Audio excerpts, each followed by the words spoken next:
railway enthusiast when I was 11, 46 and a half years ago, and like we say to our youngsters, don't take the drugs because you might get hooked.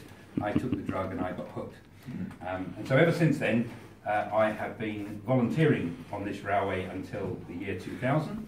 And on the 1st of January 2000, when everyone else was in London with the fireworks, I was packing my bag to come and work here full time as the general manager.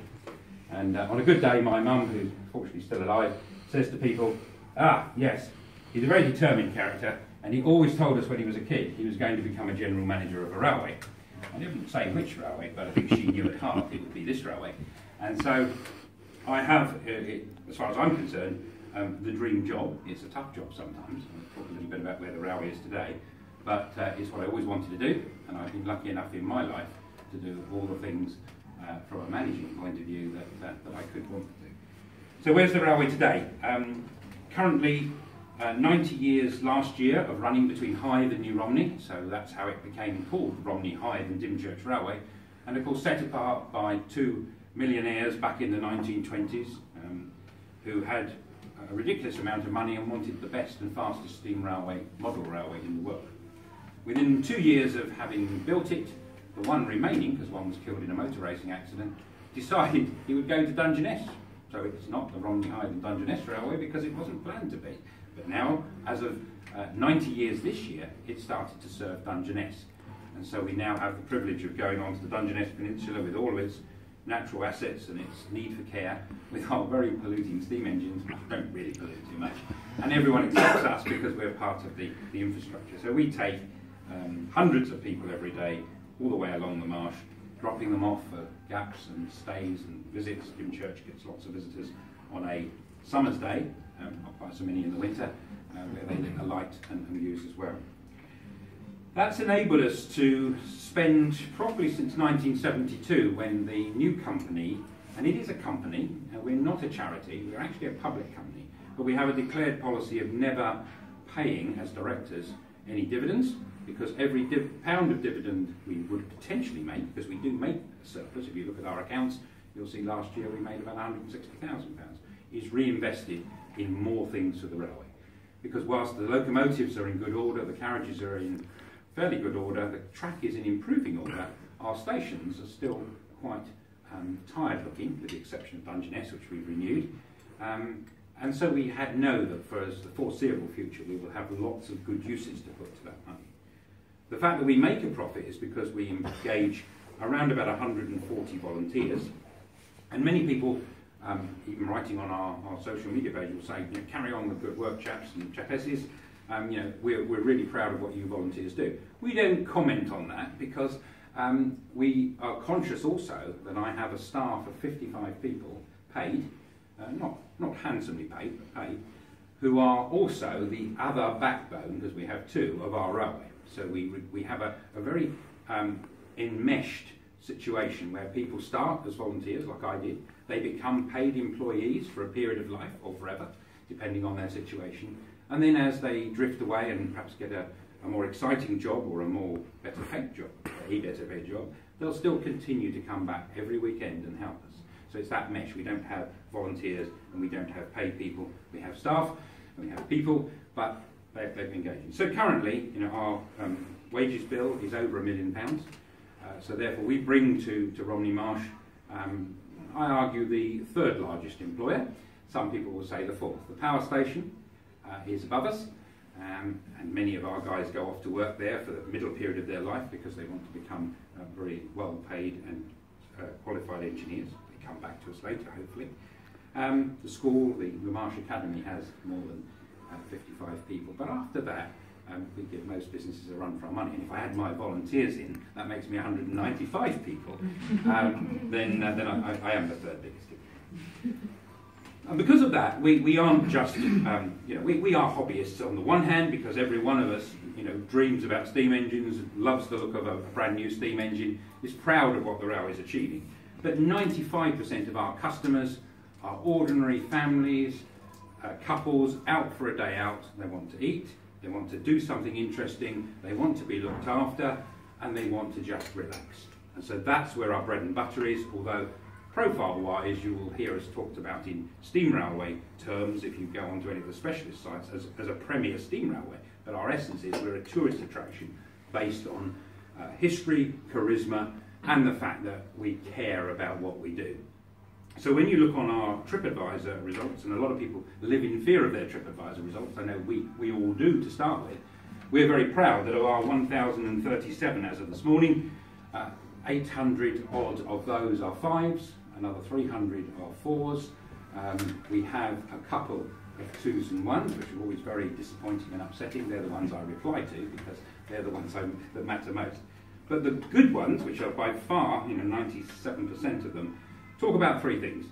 They talk about a historic railway still running after 90 years, and essentially, particularly in Britain, we do look at things that keep going, and we think, yeah, that's good. That's part of our history, it's part of our culture. It's not bad to have things that stay around and improve, so we don't have all the same things that we had. Of course, in 1927 we had better things. We are fortunate enough to have an attractive piece of countryside. All of us here are living in one of the best bits of England. Yes, okay, we don't have dramatic mountains, we don't have huge waterfalls, but there's something about this part, and as Terry said earlier, the fact that we market ourselves now as the 5th continent, okay, people smile initially when you say it, but everything here is a microcosm of the best of the countryside, and even our infamous sheep, are known the world over. And of course, the first time a lamb appears alongside the railway, we tweet it forever, not about trains, but about the fact that the lambs are back out in the district and people visit, because it's another great thing to come and do. And finally, the third thing that people comment when they're positively talking about the railway is about the people. And I can lay no credit other than my own enthusiasm, which I guess is infectious to a degree, but the people who've been around the railway, both started at the same time as me, and we've had many more join still, and we have lots of young people come and join us even now, collectively will always, when approached by a customer, it appears, because they don't know that's a TripAdvising customer, will say and be enthusiastic about what they're doing. And we don't sit on a Monday morning like McDonald's and say, right guys, you will say to people when they come through the door, hi, are you having a nice day? They just do it. And of course, for us, it's the biggest asset we could possibly have, both for the railway, and of course, again, for the Marsh, because a lady who's retired last week and who I took to dinner as a celebration, her final tribute almost was that the quality controller from the Visit Kent, who came, didn't know her from Adam, wrote a little piece about what they met, and that was, and didn't say elderly, but said the more mature lady who was serving the tickets at New Romney station was a wealth of knowledge about the railway and the local area. Clearly, she loves both, and that, to a degree, was her final.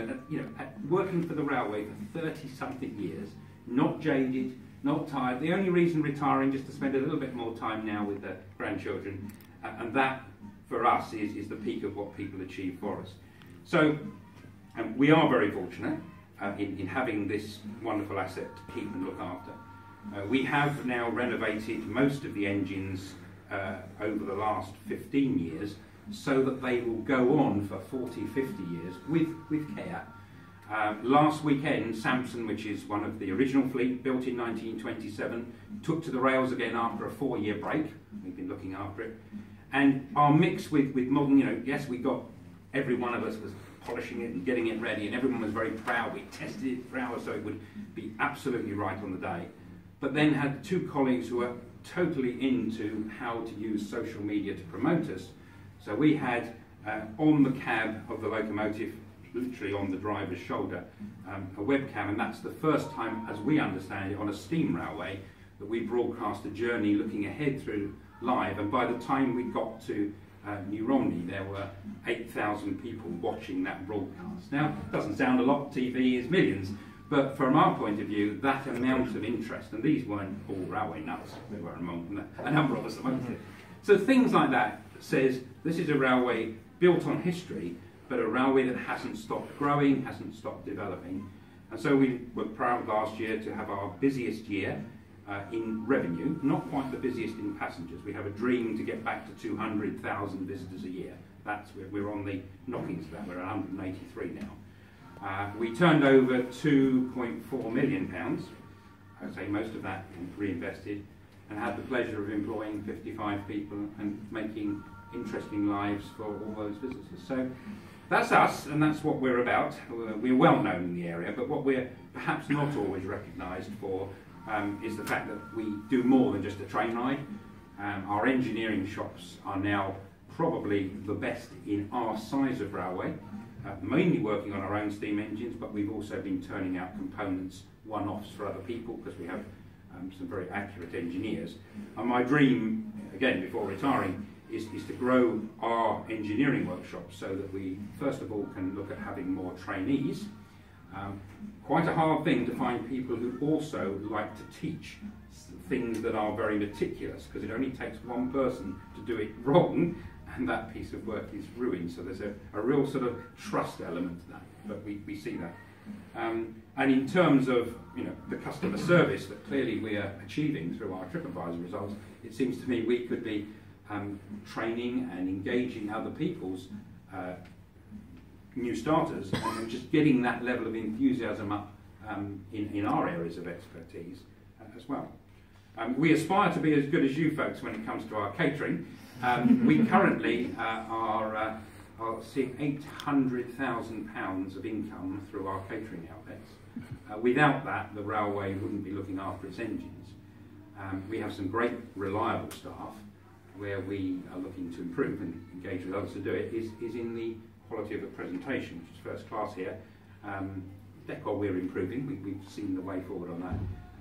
But it's about the quality of the food is so important, especially when you turn up with a train of 70 people and they need feeding quite quickly. The challenges are somewhat different. So again, we learn from others as well as in our own field, which is enthusiastic tourism, we can teach too. So that's where we are. We are very much centre stream. We try to involve ourselves as a management team in all the things that are happening in the area. We obviously can't go to every single function, but I have some great people around me. And we try to support what anyone else is doing, either through promoting it through our social media and our website, or just being there for them when they come to do things and being a friend. And I think being a friend to others in business is as important as anything else one can do. Absolutely. So thank you for the opportunity to talk today. Thank you, Dan.